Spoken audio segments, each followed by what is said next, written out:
आखिर क्यों हर तरफ इतने गम है? क्यों दुनिया भर में इतने दुख हैं? इस्तेहसार, इंसानी फरोख्त, जंगें, गुलामी और इंसान के बनाए हुए गैर मुनसफाना कवानीन जिनसे इंसान को ही खतरा है। सेज का फुकदान, लशा, उजड़े घर, दहशत, जलजले, तूफान, कुदरती आफात, गुस्सा, आंसू और अज़ली गुनाह, मौत, कोई भी इन गमों से बचा नहीं। ये सब हमेशा से ऐसा नहीं था। खुदा ने इब्तिदा में ज़मीन व आसमान को पैदा किया। उसकी बनाई हुई हर चीज़ अच्छी थी। उसके बाद उसने मर्द और औरत को पैदा किया। उनको इख्तियार दिया कि जन्नत में जहाँ से चाहो बेरोक टोक खाओ पियो, लेकिन एक दरख्त के पास मत जाना वरना तुम जालिमों में से हो जाओगे। और कहा भलो और बढ़ो और सब जानदारों पर हुकूमत करो और उन पर इख्तियार रखो। और खुदा ने कहा इस अदन में मेरे नाम को जलाल दो और मैं हमेशा तुम्हारे साथ रहूँगा और तुम्हें बरकत दूंगा।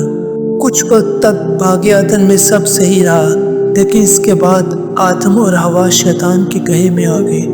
उन्होंने इस दरख्त का फल खा लिया जिससे उनको मना किया गया था।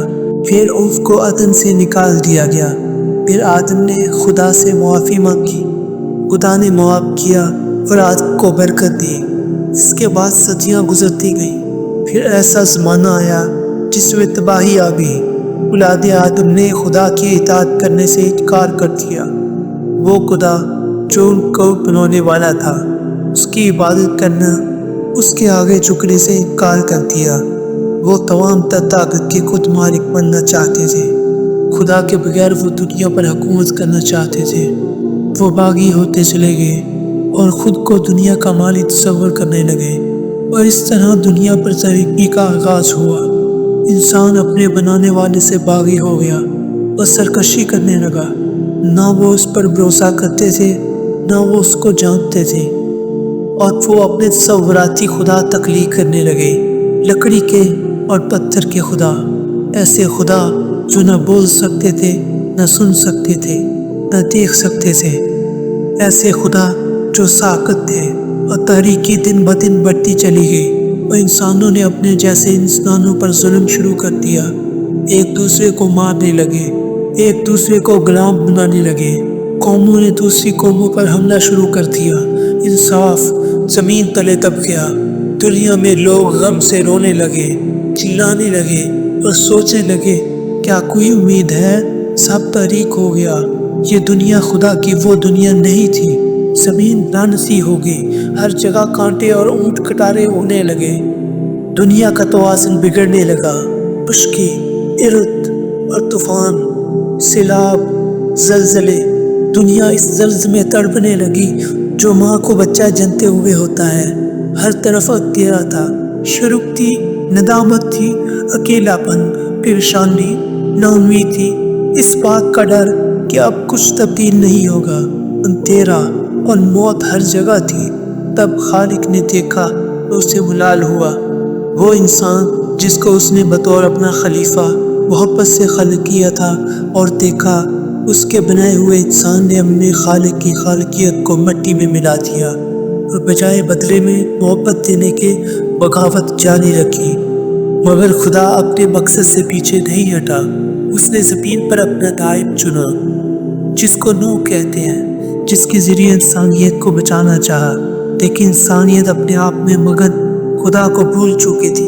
जब मामला हद से गुजर गया तो नूह ने दुआ की। खुदा ने दुआ का जवाब दिया और ज़ालिमों को सिफाए हस्ती से मिटा दिया और ईमान वालों को बचा लिया। दुनिया गोया दोबारा पैदा हुई थी। इसके बाद सदियाँ गुजरती गईं। मामला इसी तरह चलता रहा। आहिस्ता आहिस्ता लोग एक बार फिर इस खुदा को भूल के जिसने इनको खल्क किया था। लेकिन खुदा अपने मकसद से पीछे नहीं हटा। उसको अपनी मखलूक से प्यार था।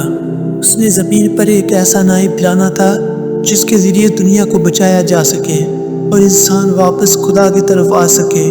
और एक दिन वो उसे मिल गया। उसका नाम इब्राहीम। हज़रत इब्राहीम सच के मुतराशी थे। उनका दिल बेचैन था इर्द गिर्द सौों इबादत गाहों को देखते थे। वो जानते थे कि पत्थर के बनाए हुए ये खुदा झूठे हैं और असल खुदा कोई और है, कोई ऐसा जो अकल से मावरा और अलाकियत और इन बेजान बुतों से कहीं आगे है। असल खुदा ऐसा नहीं हो सकता। असल खुदा ऐसी साकत शक्लों का नहीं हो सकता जिसको खुद इंसान ने अपने हाथ से बनाया हो, जिसको मजहबी रहनुमा इस्तेमाल करते हैं लोगों को बहकाने के लिए। इब्राहीम ने कहा, तुम कौन हो खुदा? तुम कहाँ हो? तुम अपने आप को मुझ पर सायर करो। एक रात खाली का जवाब आया, इब्राहीम, मैंने तुम्हें मुतराशी पाया, मैंने तुम्हारा दिल देखा, अब मैं तुम्हारे पास आया हूँ। मैं असल खुदा हूँ, मैं ही इन तमाम मखलूक़ात का हकीकी खालिक। अपना आबाई इलाका छोड़ दो अपना ख़ानदान और रिश्तेदार, और इस जगह जाओ, इस ज़मीन पर जहाँ मैं तुम्हें एक अजीम कौम बनाऊँगा। मैं तुम्हें नवाजूंगा और शोहरत दूँगा। तुम सभी लोगों की बरकत का बायस बनोगे और मैं तुम्हारे वसीले से दुनिया के तमाम ख़ानदानों को बरकत से नवाजूंगा। इस दिन वो अल्फाज हज़रत इब्राहीम की रूह में नक्श हो गए। इन्होंने अपने ख़ानदानों को छोड़ दिया। फिर कनान के सफ़र का आगाज़ हुआ, यानी वादे की सरज़मीन। इस जगह को जाए मुक़द्दस भी कहा जाता है क्योंकि खुदा सबको इस ज़मीन पर वापस लाएगा। हकीकी और सच्चे खुदा ने जो इब्राहीम से कहा, उसमें सबसे अहम बात यही थी, इब्राहीम, मैं तुम्हारे वसीले से तमाम कौमों ख़ानदानों को बरकत से नवाजूंगा। खुदा ने इब्राहीम और उनकी आले औलाद के ज़रिए दुनिया को बहाल किया। ये इनकलाब था, एक ऐसा मुख्तलिफ अमल था, आज से पहले खुदा किसी से ऐसी तरह हम कलाम नहीं हुआ था। सदियाँ गुजरती गई और हज़रत इब्राहीम का ख़ानदान एक अजीम कौम की सूरत इख्तियार करता गया। नबी और रसूल आते गए, अल्लाह का पैगाम लोगों तक पहुँचाते रहे। दिन गुजरते गए, साल गुजरते गए। वो वक्त फिर आ गया जब इंसानियत भटक चुकी थी, अपने खुदा को भूल चुकी थी।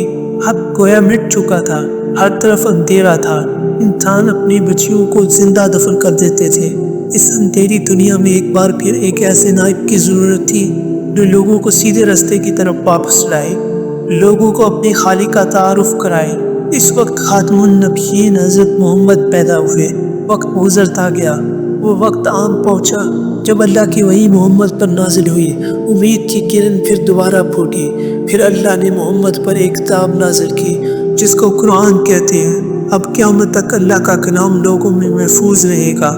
इसके ज़रिए हम सीधे रास्ते का तयन कर सकते हैं और खुदा तक पहुँच सकते हैं। इसमें हमारे माजी आन और मुस्तक़बिल की खबर दी गई है।